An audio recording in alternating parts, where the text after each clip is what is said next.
let's survey the life of one of American literature's best-known authors, Herman Melville, and his monumental novel, Moby Dick. But first, let's set the historical stage. In the 19th century, whaling wasn't viewed the way many see it today, as a cruel assault on nature that can only lead to the extinction of yet more unique and precious marine species.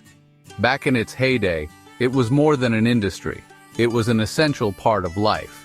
Whale oil lit the lamps of America, and whale bones held together the nation's corsets and umbrellas. The whaling industry boomed, driven by demand from a rapidly industrializing world. But the dark side of hunting these majestic creatures was a steady decline in their populations. Before 1870, when the explosive whaling gun was patented, most whale hunters' methods were relatively primitive, resulting in high human casualties and many whales escaping. Yet even then, among thinkers and naturalists, the industry, despite romantic perceptions around its manly courage, raised ethical questions about our relationship with nature. Just a century later, most nations would either ban whaling or significantly restrict it. But in Melville's time, it was a way of life. To Americans, another frontier full of risks and heroes.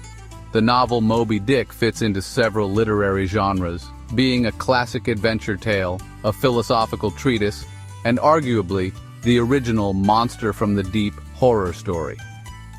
Its intellectual layers bring together an exploration of obsession, a study in humanity's struggle against nature, and one man's quest for meaning in a harsh, indifferent universe. Herman Melville was born in 1819 in New York City.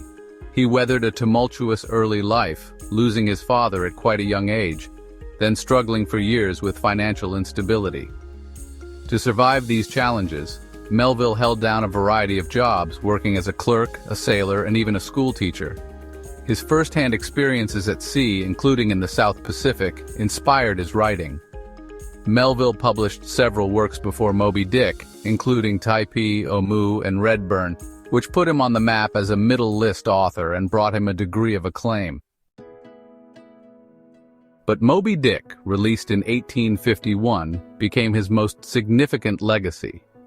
Sadly, during his lifetime, even this flagship work met with mixed reviews and limited commercial success. Left largely unrecognized, Melville passed away in 1891, most likely never dreaming of how influential his masterwork would ultimately become in both the literary and film worlds. Moby Dick recounts the calamitous voyage of its narrator, Ishmael, a sailor aboard the whaling ship Pequod, commanded by the tough, driven, and enigmatic Captain Ahab. Ahab is on a relentless mission of vengeance against Moby Dick, a giant white whale that destroyed his previous whaling ship, and in furious close combat, bit off one of his legs. The novel is filled with vivid and accurate descriptions of whaling, philosophical musings about life, death, men, and beasts, and the culture of sailors enduring long, deep-sea hunts. Its diverse cast of characters includes Queequeg, Ishmael's South Pacific Islander friend and Ahab's best and bravest harpooner, and Starbuck, the ship's humane and rational first mate.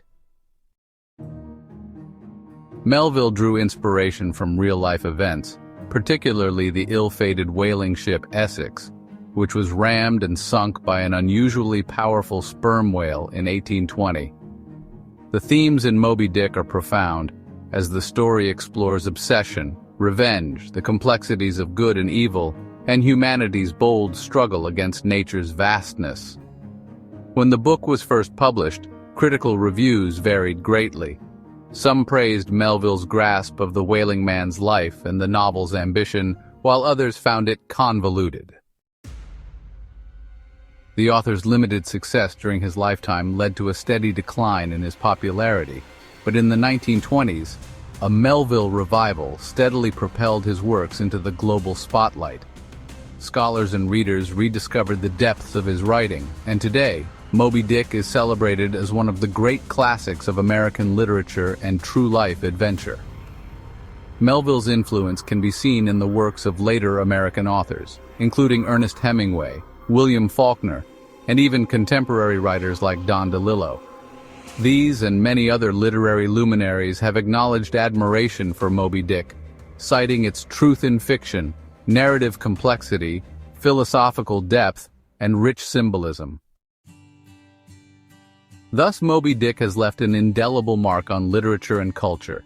Its themes resonate across generations and continue to inspire countless adaptations in film, theater, and art. From John Huston's classic 1956 film to more modern interpretations, the story of Captain Ahab's revenge quest to slay the great white whale has captivated audiences worldwide. As a result, a surprising number of people know both the main characters and some version of the plot of Moby Dick, though most admit to having never actually read the book. Many can even quote Moby Dick's iconic opening, "Call me Ishmael," and Captain Ahab's rant at the whale, "From hell's heart I stab at thee, for hate's sake I spit my last breath at thee." The name Ahab has actually become an economical English-language euphemism, a subtle way of denouncing a maniacal, fixated leader who is likely to cause their underlings disaster. Have you read Moby Dick or seen one of its many cinematic or theatrical adaptations? Please come aboard and share your impressions in the comments below. And spare the whales but harpoon that subscribe button to enjoy more surveys of global literary classics.